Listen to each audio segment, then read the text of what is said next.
Welcome back to SMB 77. That's me, Steven. Moment brag. Steven Moment brag.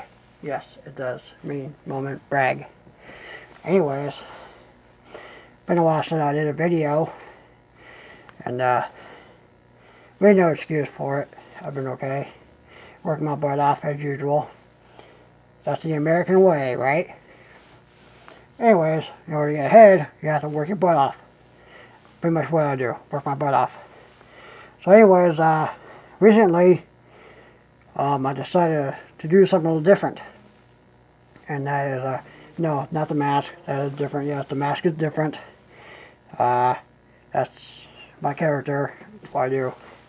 Anyways, yeah, so I'm going to brag about something today. And, basically what it is, me buying a motorhome. Yeah, you know, a home on wheels that moves. Your house moves on wheels. Has a motor in it.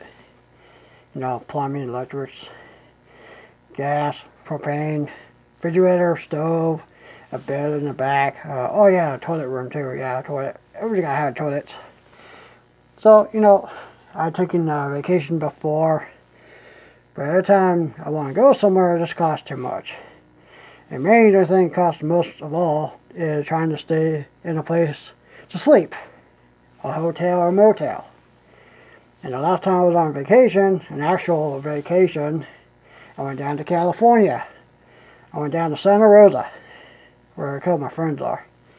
So, yeah. And I figured within 12 days I was there, it cost me about $140 a night. $140 a night. Now, after a whole week, that's more than 2 months rent. I'm thinking, well, this may be a while until I go back to any vacation because this costs too much. It costs $140 a night just to sleep. That doesn't count gas, your food, or anything else you want to buy. So, it's not really much of a vacation if you're spending too much money. Mainly on trying to find somewhere to sleep. So that's about 3 years ago. Now I decided to step up the risk here. Is well, not really a risk. It's just something different. Well, sort of.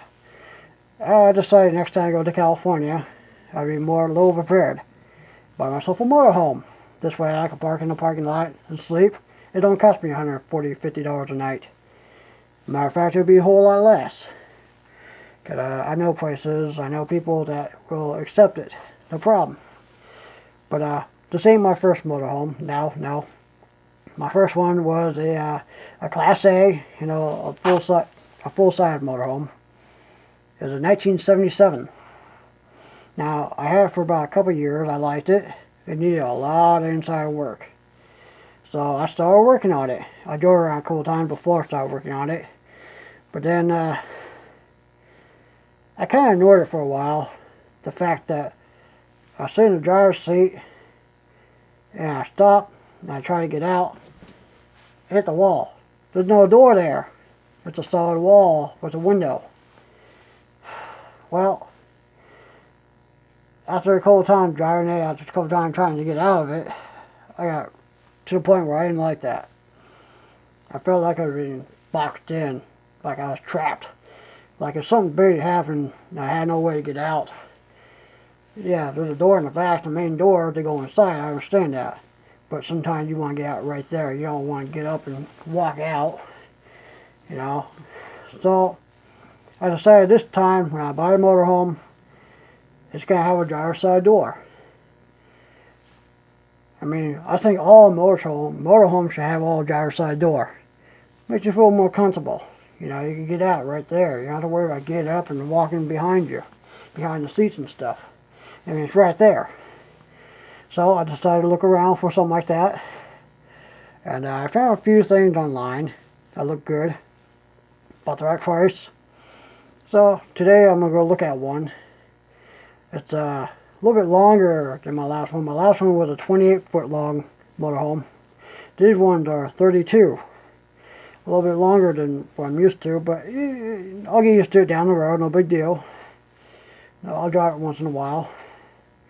But yeah, it has a driver's side door like it should. And hopefully today I'll get to drive it around, test it out before I think about buying it. And we'll go from there, see how it goes. It'll be fun. And yeah, just my idea, the time I had the motorhome, I'll fix it up good as I can. I'll wait about at least once a month out of the year to take a vacation, take some time off from work, go travel a little for about a month, then come back to work. And just, this way I'll be more prepared for when I sleep. Like I just park somewhere instead of looking for a place, like a motel, hotel. You get tired after a while. A lot of people do. That's why they buy motorhomes or campers or travel trailers. And why didn't I buy one of those? Is first of all, I hate pulling stuff behind me. And I've seen more wrecks involving campers and trailers than I do with motorhomes. Motorhomes all in one. You don't worry about stuff pulling behind you unless you're pulling a car or a trailer. No knick-knack stuff, weird stuff. But I don't do stuff like that. I just need one solid vehicle that has everything inside of it that represents a home to live in.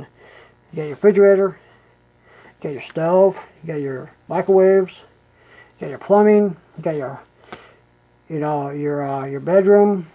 All that stuff's right there.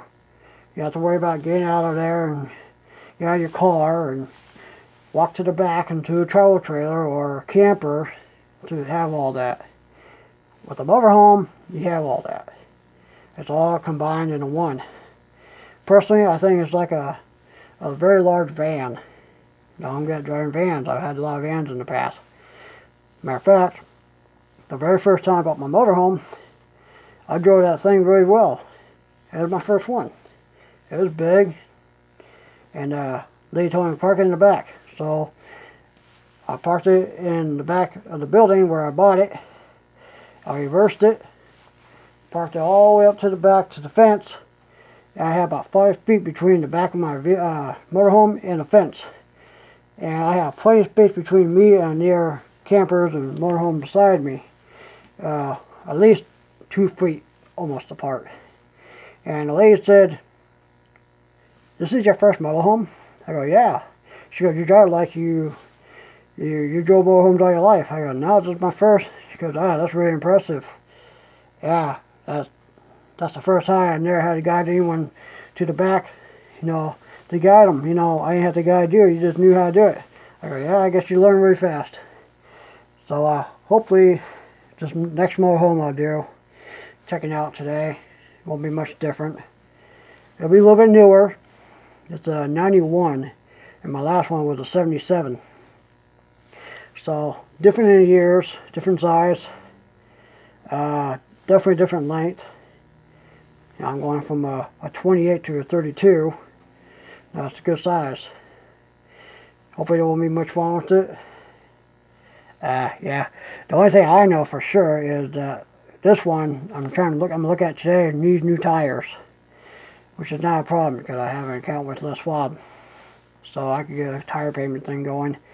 But I won't do that until later, until I start driving it. That's if I do buy it. I'm not for sure yet. I'm thinking 50-50 chance. I may not. I don't know yet. I have to I have to look at it. It's going to take about half an hour to get there.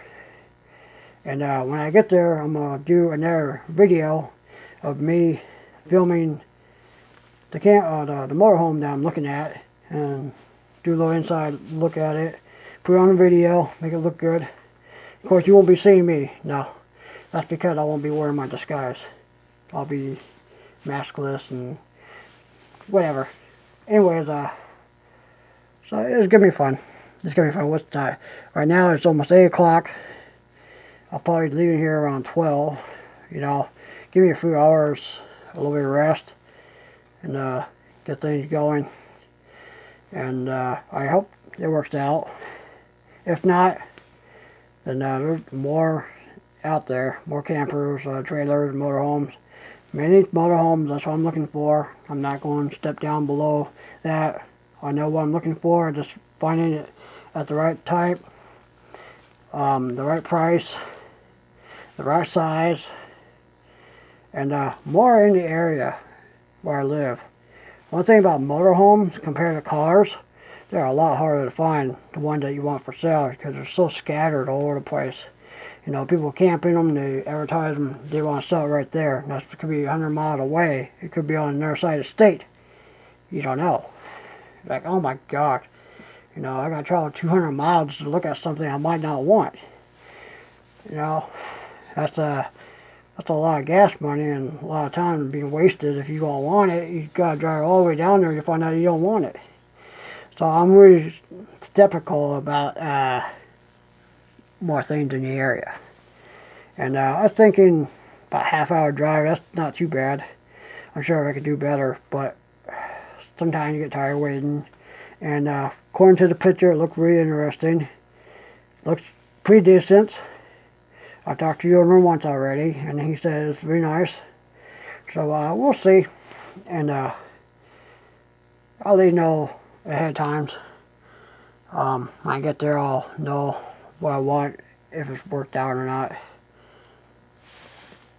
I think the battery's getting low on this thing. Not so bright. Anyways, so this is SMB77, and I'll talk to you then. When I get down there, I'll do some recording. So this is Motorhome Chapter 1. Motorhome Chapter 2 will be later on. So have a good day. Wish me luck.